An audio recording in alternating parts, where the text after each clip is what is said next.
Ang mga automatic transmission cars ay ang mas pinadaling paraan ng pagmamaneho kumpara sa mga manual na sasakyan na mano-manong inililipat ang mga gears gamit ang kambyo, depende sa kung ano ang dapat na gamitin sa iba't ibang sitwasyon. Sa mga automatic na sasakyan, kusa nang naglilipat ang mga gears nito, depende sa bilis o bagal ng takbo, kaya wala ka nang poproblemahin sa paggamit ng clutch pedal at ng kambyo. At kung marunong ka nang magmaneho ng manual transmission na sasakyan, sobrang dali mo na lang nitong matututunan.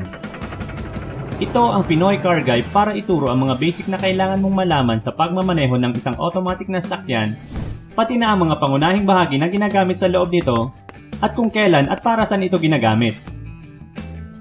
Meron rin ako mga tips kung paano mas mapapadali ang pagmamaneho at pati na rin kung paano mo mapapangalagaan ang iyong sasakyan. Kaya kung gusto mong matutong mag-drive ng automatic transmission car, panoorin mo lang at tapusin ang video ito dahil sa loob lamang ng halos kalahating oras ay siguradong maintindihan mo agad ang mga basic na kailangan mong malaman kapag gagawin ito. At kung first time mo na makapanood ng aking video, pwede mong i-check ang iba pang tutorial sa pagmamaneho sa aking channel pagkatapos mo itong mapanood at huwag rin kakalimutang mag-subscribe dahil marami pa akong inihandang videos tungkol sa mga sasakyan na siguradong makakatulong sa iyo. Ang isa sa mga una mong dapat matutunan ay ang kung paano ang pag-apak sa mga pedals dahil dito nakadepende kung gusto mong umabante, magdahan-dahan, at huminto, kaya kailangan mong gumamit ng pares ng sapatos na komportable sa iyo. Mas maganda kung magaan lang ito at merong malambot at hindi makapal na sole para ramdam mo pa rin ang mga pedals kapag inapakan mo ang mga ito. Yung ibang mga nag-aaral ay mas gusto ang nakayapak. Pero habang nagsisimula pa lang, dapat ay masanay ka na gumamit ng sapatos para mas madali at hindi mo na kailangan pang alisin ang mga ito sa tuwing magmamaneho. Maghanap rin ng kalsada na bihirang daanan ng maraming sasakyan. Pagpasok mo ng sasakyan, ay meron ka munang ilang bagay na kailangang i-adjust para mas maging komportable at ligtas ang iyong pagmamaneho, katulad ng manibela, upuan, at mga salamin.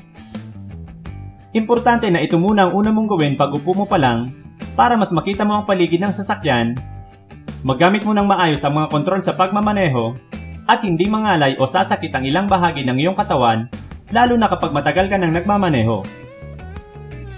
At bago mo i-adjust ang manibela at mga salamin, kailangan mo munang unahin ang iyong upuan. Pwede itong i-adjust paabante o paatras para maging sakto ang distansya ng iyong paa sa mga pedals. Hilain lang pataas ang seat adjustment lever nito na makikita sa ibaba ng upuan para pwede mo nang itulak paatras o hilain paabante at kailangan mo lang itong bitawan kapag nakuha mo na ang tamang distansya nito. Huwag dapat sobrang layo para maapakan mo ng maayos ang mga ito at huwag ring sobrang lapit para hindi mangawit at sumakit ang iyong tuhod. Dapat ay medyo relax pa rin ang iyong mga binte kapag inaapakan ng aliman sa mga pedals. Sunod na i-adjust ang backrest nito para makaupo ka na komportable habang nakahawak sa manibela. Nakalagay naman sa kaliwang gilid ng upuan ang adjustment lever nito. Hatake lang ito pa itaas, tapos ay pwede mo na itong itulak o kaya ay hilain pabalik. Kapag nakahinto at gusto mong ipahinga ang iyong likod, pwede mo itong itulak hanggang sa medyo nakapahiga ka ng posisyon. Pero kapag magmamaneho, dapat ay medyo nakaatras lang ng kaunti para sakto lang ang iyong likod. Dapat ay masanay ka na palaging nakasandal dito para palagi kang nakaupo ng tuwid at hindi sumakit ang iyong likod. Sunod na i-adjust ang headrest para sa tamang taas ito na sasandalan ng iyong ulo. Pipindutin mo lang ang maliit na adjustment lock nito para pwede mo nang hilain pa itaas at itulak pa ibaba. Dapat ay nasa gitna ang likod ng iyong ulo na tatama sa headrest ng upuan mo.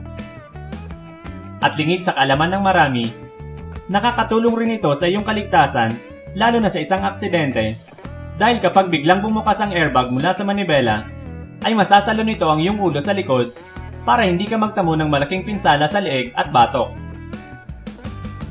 At ang panghuli na kailangan mong i-adjust sa iyong upuan ay ang height adjuster nito. Nakalagay ito malapit lang sa lever para sa backrest. Importante ito para mas makita mo ng maayos ang kalsada sa unahan. Pero hindi lahat ng sasakyan ay meron ito, kaya kapag masyadong mababa ang upuan ng iyong sasakyan, kumuha lang ng maliit na unan at ilagay mo ito dito. Kapag okay na at komportable ka na sa iyong pagkakaupo, sunod mo nang i-adjust ang level ng manibela para hindi mangala iyong kamay at braso kapag masyado itong mataas o kaya ay masyadong mababa. Makikita ang lever nito na nakalagay sa bandang ilalim ng manibela sa may steering column. Kapag hinila mo ito, ay pwede mo nang i-adjust pa itaas o paibaba ang manibela. Dapat ay halos ka-level lang ito ng iyong dibdib at siguraduhin na hindi tatama ang iyong tuhod kapag aapakan ng alinman sa mga pedals. At ang panghuli na kailangan mong i-adjust ay ang side view at rear view mirrors para makita mo ang likod at pati na rin ang magkabilang gilid ng sasakyan. Maaaring nakalagay ang pang-adjust ng side view mirror sa door panel o kaya ay sa may dashboard sa likod ng manibela. Piliin muna kung aling side mirror ang i-adjust, tapos ay saka mo itulak o pindutin ang mga direksyon para tuloy nitong gumalaw. At pagkatapos nito, ang kabilang side mirror naman ang isunod. Dapat ay medyo kita mo pa rin ang kalsada dito at pati na rin ang kaunting bahagi ng gilid ng sasakyan. Huwag masyadong mababa o mataas para kita mo pa rin ang ibang sasakyan sa likuran. Ganon din kapag sa rearview mirror. Kailangan ay kita mo pa rin ang bintana sa likod. Ito ang isa sa pinakaimportanteng dapat gawin kapag magmamaneho ka sa isang sasakyan dahil maaaring hindi komportable para sa iyo ang komportable sa huling gumamit nito. Depende rin kasi sa height ng driver o haba ng binti at mga braso, kung kaya kailangan mo munang siguraduhin na may adjust mo muna ang mga ito bago mo pa man simulan ng pagmamaneho. Huwag na huwag mo ring subukan na i-adjust ang mga ito habang tumatakbo na ang sasakyan dahil delikado at maaari kang mawalan ng kontrol sa sasakyan na maaaring magsani ng isang aksidente. Ang sunod na dapat mong matutunan ay ang tamang paghawak ng manibela. Ilagay mo lang ang iyong kamay sa magkabilang dulo ng manibela sa kaliwa at sa kanan. Iposisyon mo ang iyong hinlalaki dito sa tinatawag na thumb grip. Kailangan mo lang itong ikutin sa direksyon na gusto mo. At minsan, kapag matagal ka nang nagmamaneho, maaaring pagpawisan ng iyong mga palad, kaya pwede mo muna itong ilipat sa itaas o ibaba ng kaunti. Basta ang importante, palagi itong hawak ng iyong dalawang kamay at huwag masyadong hihigpitan o luluwagan ang paghahawak dito para lagi kang may kontrol sa direksyon ng sasakyan kapag mabagal o kahit sa mabilis na patakbo. Dito rin nakalagay sa manibela ang busina ng sasakyan na pangunahing ginagamit para makuha mo ang atensyon ng mga pedestrian at pati na rin ng ibang driver sa kalsada. Karamihan rin sa mga sasakyan ngayon ay meron na ditong nakalagay na controls para sa stereo para hindi mo na kailangang alisin ang iyong kamay kapag gusto mong i-adjust ang volume o kaya ilipat ang tugtog ng sasakyan. Kung gusto mong matutunan ng iba't ibang paraan ng paggamit at pagpaikot ng manibela, pwede mong panoorin ang ginawa kong video tungkol dito para mas madali mo itong maintindihan. Hanapin lang ang link nito sa video description sa ibaba. Kung iyong mapapansin dito sa bandang likuran ng manibela, ay merong nakalagay na dalawang control levers sa magkabilang bahagi nito. Ginagamit ang mga ito para makatulong sa driver na mas makita ang daan ng maayos sa iba't ibang sitwasyon. Ang sa kaliwa ay ang headlight at turn signal lever para sa mga ilaw sa labas. Ginagamit ito kapag sa madilim para mailawan ang kalsada lalo na sa gabi at ginagamit rin ito kapag umuulan o makapal ang hamog para mas madali kang makita ng ibang drivers. Iikutin lang papunta sa unahan ang switch nito na nakalagay sa dulong bahagi ng lever. Kapag inikot mo ito ng isang beses, unang iilaw ang park light nito. Hindi pa nito maiilawan ang kalsada pero meron na itong kaunting ilaw para mapansin ng iyong sasakyan. Kaya kung gusto mong liwanag ang unahan ng kalsada, kailangan mo lang ikutin ng isa pang beses ang switch para umilaw ang mismong headlight nito. Low beam ang tawag kapag nakatutok ang ilaw nito sa bandang ibaba ng kalsada para hindi makasilaw sa mga kasalubong na sasakyan. Ito ang palaging gamitin kapag dadaan sa matataong lugar o kaya ay kapag meron kang makakasalubong na sasakyan. Pero kapag maluwag ang kalsada at walang sasakyan sa unahan, pwede mong ilipat ang headlight sa high beam para mas makita mo ang kalsada sa malayo dahil doon nakatutok ang ilaw nito.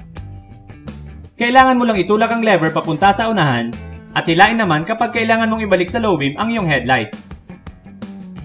Pero kung gusto mong mano-mano ng pailawin ng high beam, kailangan mo lang hilain ng isa pang beses ang lever kapag nasa low beam. Iilaw lang ito habang hinihila mo ang lever at kusa namang babalik sa low beam kapag binitawan ito.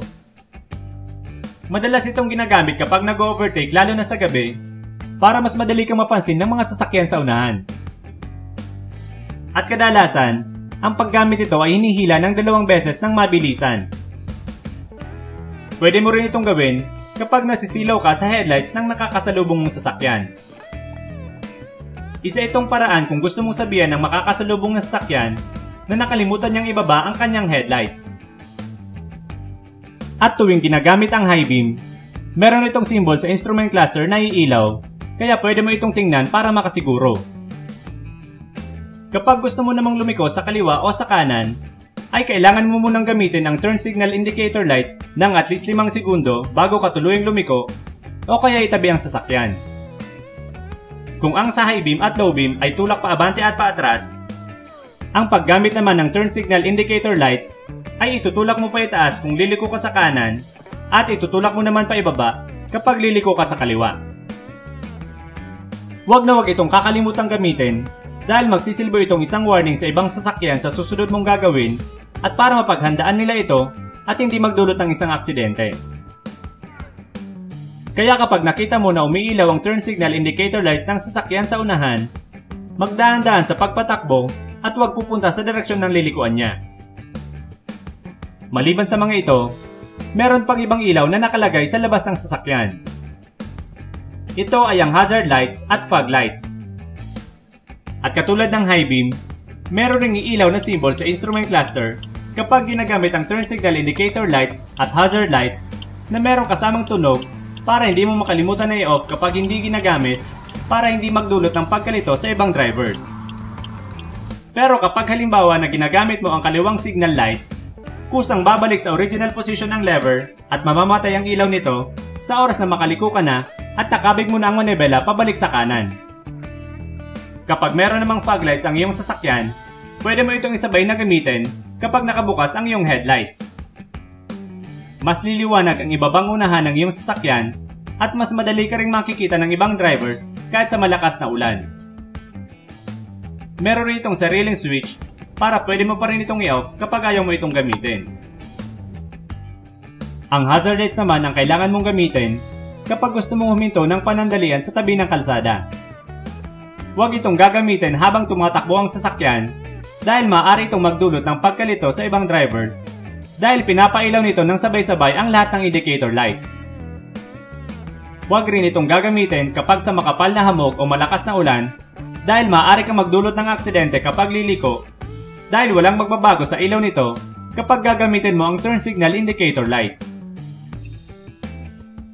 Kapag umuulan o umaambon naman, ang kailangan mong gamitin ay ang lever sa kanan dahil ito ang controls para sa windshield wiper at washer nito. Kailangan mo lang itulak pa ibaba ng 1 beses sa int ang lever para gumana ang wiper, pero mayroon itong ilang segundong interval bago ang sunod na pag-wipe nito. At kadalasan itong ginagamit kapag umaambon. Pero kapag sa mahina hanggang medyo malakas na ulan, ibaba mo pa ng 1 beses para sunod-sunod na ang pag-wipe nito.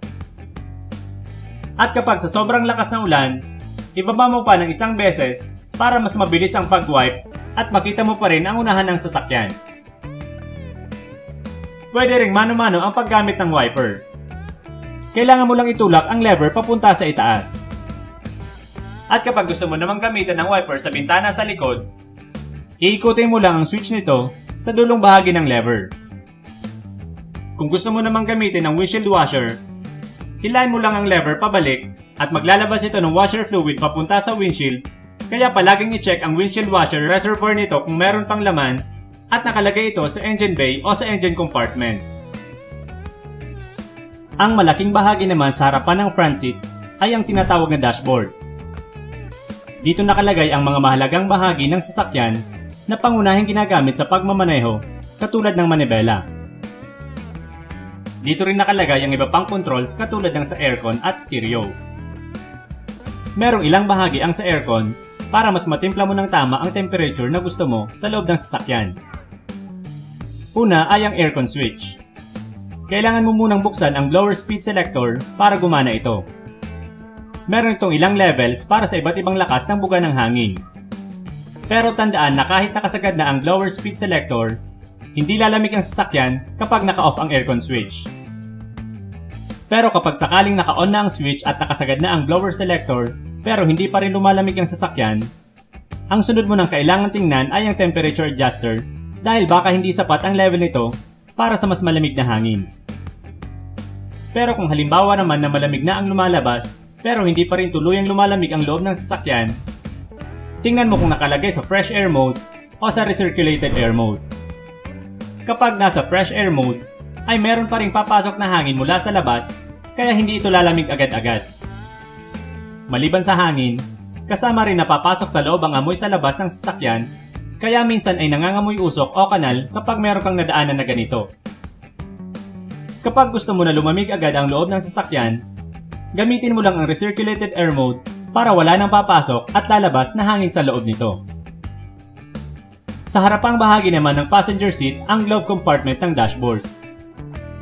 Dito kadalasang nakalagay ang mahalagang gamit katulad ng owner's manual, original receipt at certificate of registration ng sasakyan para palagi itong dala at madaling makuha kapag sakaling kailangan mo itong gamitin. Sa itaas na bahagi naman ito ay ang tinatawag na sun visors. Parehong meron ang driver's at passenger seat nito para kapag sakaling natapat o merong nakakasilaw sa itaas na bahagi sa unahan, ay pwede mo itong gawing panangga para makita mo pa rin ng maayos ang kalsada. Ang likod ng sun visors ng passenger seat ay merong salamin, habang card holder naman ang nasa driver's seat. Sa ibabang bahagi naman ng dashboard sa tapat ng driver's seat ay ang dalawang pedals para sa pagpaabante o pagpaatras at ang isa naman ay para sa pagminor o pagpreno. Di tulad ng sa manual na sasakyan, wala na itong clutch pedal dahil hindi na nito kailangan ng mano-manong ilipat ang gears gamit ang kambyo. Pero kahit dalawa lang ang pedals nito, mas mabuti pa rin na ang kanang paa lang ang gagamitin mo dito para hindi mo aksidenteng maapakan ng sabay ang dalawang pedals. At kung sakali naman na gusto mong mag-aral magmaneho ng manual na sasakyan, hindi ka na mahihirapang mag-adjust dahil ganun din ang paggamit sa mga ito habang ang kaliwang paa naman ay nasa clutch pedal. At dahil hindi na kailangan gamitin ang kaliwang paa sa pagmamaneho ng automatic na sasakyan, ilagay mo lang ito sa footrest nito. Para mas madali ang paglilipat-lipat ng kanang paa sa dalawang pedals, ilagay mo lang ang sakong sa sahig sa pagitan nito o kaya sa baba mismo ng brake pedal. Sa ganitong paraan, hindi mo na kailangang iangat ang buong paa sa paglilipat-lipat kaya hindi na rin ito mangangalay o sasakit kahit sa matagal na biyahe. Kapag aapakan ang mga pedals, dahan-dahan lang at huwag bibiglain, maliban na lang sa preno kung talagang kinakailangan. Ang gear selector naman ang kailangan mo kung gusto mong umabante o umatras ang sasakyan. Itatapat mo lang ito sa gear na gusto mo at meron itong iba't ibang bahagi. Kailangan mo ring munang apakan ang brake pedal kapag ililipat mo ang gear selector. Huwag itong susubukang ilipat kapag umaabante pa o umaatras ang sasakyan dahil makakasama ito sa transmission nito. Mapapansin na meron itong letra sa ibaba ng selector. Ang una dito ay ang P o ang park. Bago mo i-start o patayin ang sasakyan, siguraduhin na nakalagay na ang gear selector dito dahil hindi mo mahuhugot ang susi kapag nakalagay ito sa iba. Ang sa ibaba naman nito ay ang R o ang reverse kapag gusto mong magpaatras. Pero bago mo ito pwedeng ilipat, maliban sa pag-apak sa brake pedal, kailangan mo rin munang pindutin ang knob button saka mo ito hilain pababa. Ang N naman ay para sa neutral. Dito mo ito ilagay kapag gusto mong huminto ng panandalian para pwede mong alisin ang paa mo sa alinman sa mga pedals. Pero huwag kalilimutan na gamitin ang handbrake para hindi gumalaw ang sasakyan. Ang pinagkaiba nito sa park ay kapag wala kang ginagamit ng alinman sa mga brake, maaring umatras o umabante ang sasakyan kapag hindi pantay ang kalsada. Sa D o sa drive naman, kapag gusto mong umabante ang sasakyan. Ito ang katumbas ng first gear hanggang fifth gear o higit pa kapag sa manual na sasakyan. At dahil automatic, hindi mo na poproblemahin ang mga ito. Itong 4 na letra ang mga pangunahing bahagi ng gear selector. At mula dito, ay maaaring magkakaiba-iba na ang mga nakadagdag na kasama sa ibaba nito. Maaaring meron itong 1, 2, 3, L, at iba pa, depende sa modelo ng sasakyan. Ito ang kadalasang ginagamit kapag sa mga paakyat na kalsada, kaya meron itong mas malakas na pwersa kumpara sa drive at nagkakaiba-iba lang sa tawag. Kung hindi ka sigurado kung saan nakatapat ang gear selector, tingnan lang ang instrument cluster na nakalagay sa likod ng manibela. Dito rin nakalagay ang iba pang mahalagang impormasyon tungkol sa sasakyan, katulad ng speedometer para sa bilis ng takbo ng sasakyan, fuel gauge para malaman mo kung gaano pa karami ang laman ng gas tank, temperature gauge para maiwasang mag-overheat ang sasakyan, ang tachometer para malaman mo kung gaano kabilis ang ikot ng makina, at iba pang mga symbols na paalala sa mga driver kung meron kang nakalimutang gawin o kaya ay merong hindi normal na nangyayari sa ilang bahagi ng sasakyan. Kung gusto mong matutunan ng iba pang bahagi nito, pwede mong panoorin ang ginawa kong video tungkol dito dahil importante itong malaman ng lahat ng drivers. Para i-start ang sasakyan, siguraduhin na nakalagay sa P ang gear selector. Ipasok ang susi sa ignition switch at ikutin ito papunta sa unahan. Ang unang madadaanan nito ay ang ACC. Pwede mong gamitin ang ilan sa mga accessories ng sasakyan kahit pa nakapatay ang makina, katulad ng car stereo at iba pa. Kapag inikot mo ng isa pang beses, ay pupunta na ito sa on. Ibig sabihin, pwede mo nang gamitin ng iba pang electrical equipment katulad ng power windows, wipers, at marami pang iba. Huwag itong palaging gamitin, lalo na ang blower speed selector, dahil mabilis na madi-discharge ang battery dahil nakapatay pa ang makina. Ginagamit lang ito kapag sa madalian, katulad ng pagsara o pagbukas ng bintana. At kapag inikot mo pa ito ng isa pang beses, ay mag-i-start na ang sasakyan. Kapag naramdaman mo na umaandar na ito, bitawan mo na ang susi at babalik na ito sa on position. Iwasan na agad na paabantehin o paatrasin ang sasakyan matapos na i-start, lalo na kung ito ang unang beses na gagamitin sa araw na yon, dahil nag-a-adjust pa ang ibang bahagi nito lalo na sa makina, katulad ng langis ito at ng transmission. Mapapansin rin na masyadong mataas ang RPM o revolution per minute ng tachometer, kaya huwag rin agad na bubuksan ang aircon at iba pa. Ang normal na idle speed ng makina ay nasa pagitan ng 600 hanggang 1000 RPM. Hayaan lang ito ng 1 minuto o hanggang sa bumalik na sa normal ang RPM ng makina. Habang naghihintay, pwede mo nang i-check ang mga kailangang i-adjust bago magmaneho. At bago pa abantayin ng sasakyan, huwag kakalimutan na gamitin ang seatbelt para sa iyong kaligtasan. Sunod ay kailangan mo munang apakan ang brake pedal para mailipat ang gear selector sa D o sa drive at dadaan muna ito sa reverse at sa neutral. Sa pag-apak sa preno, dinan mo lang ito ng tama at huwag masyadong maluwag. Sunod ay ibaba mo na ang handbrake. At para gawin ito, pindutin lang ang release button nito at itulak ito pa ibaba. Muling ibalik ang kamay sa manibela at kapag handa ka na, dahan-dahan mo nang i-release ang brake pedal hanggang sa maramdaman mo na umaabante na ito.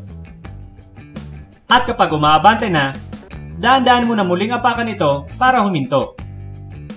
Pakiramdaman mo lang na mas bumabagal ang takbo nito at kumakagat na ang preno hanggang sa tuloy na itong huminto. Ito muna ang ulit-ulitin mo para medyo masanay na ang paa mo at pati na rin ang mga kamay sa manibela kung paano ito ginagawa. Sa puntong ito, unti-unti mo na rin natututunan kung paano magmenor dahil isa ito sa pinaka-importanteng dapat malaman ng lahat ng mga nag-aaral palang magmaneho.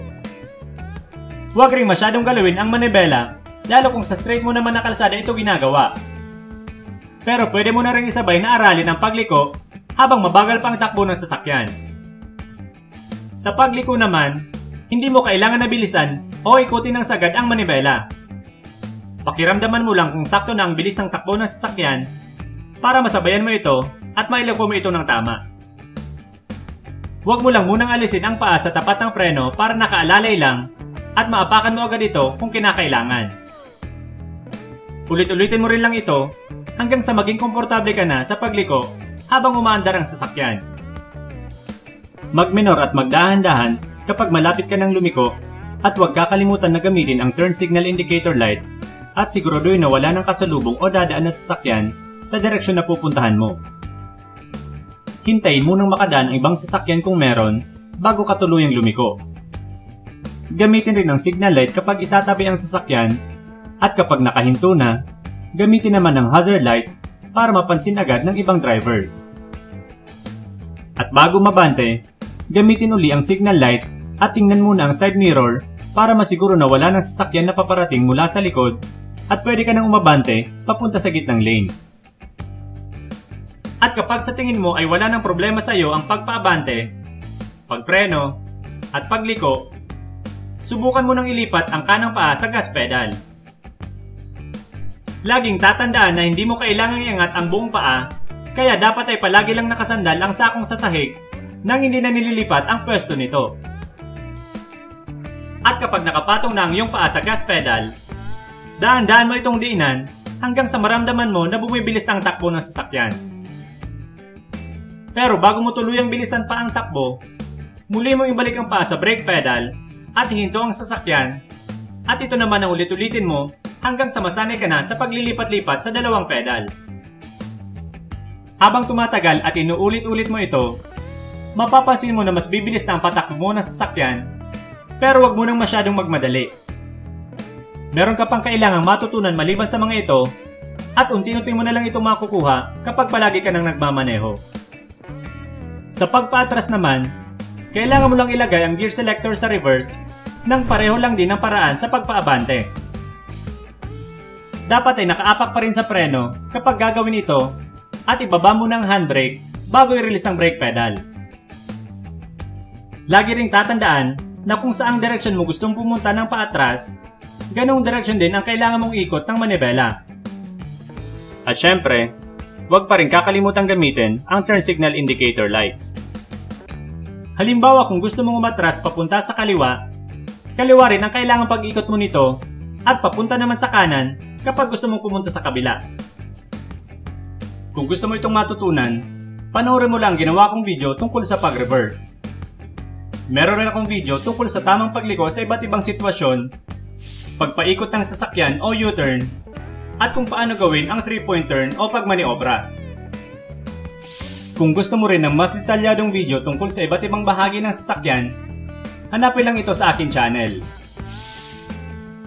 At kapag halimbawa ay tapos mo nang gamitin ang sasakyan at nakapark ka na ng maayos, ugaliing palaging i-off ang mga accessories ng sasakyan katulad ng mga ilaw, aircon, stereo, at iba pa bago mo tuluyang patayin ang makina ng sasakyan para mas mapangalagaan mo ito. Dahil ang ilan sa mga ito ay gumagamit pa rin ng kuryente mula sa battery kahit naka-off na ang sasakyan at kapag naiwan mo ito ng ilang oras ay maaaring ma-discharge na naman ito. Siguraduhin rin na nakasara na ng tuluyan ang mga bintana bago bumaba ng sasakyan dahil minsan may mga insektong nakakapasok dito katulad ng langaw at lamok depende kung saan ka nakaparada. Maliban sa mga bintana, siguraduhin rin na nakasara na ng maayos at nakalak ang mga pinto nito bago mo pa ito tuluyang iwanan. Kung gusto mong mas mapabilis na matutong magmaneho, kailangan mo lang lakasan ang iyong loob, maging kalmado, at huwag magpapanik para makapag-focus ka at magawa mo ito ng tama. Kung nagustuhan mo at meron kang natutunan sa video ito, pwede mo itong i-share sa mga kakilala at kaibigan na pwede ring matulungan ito. Maraming salamat, good luck, at palaging mag-iingat sa pag-aaral magmaneho. Muli, ito ang inyong Pinoy Car Guy.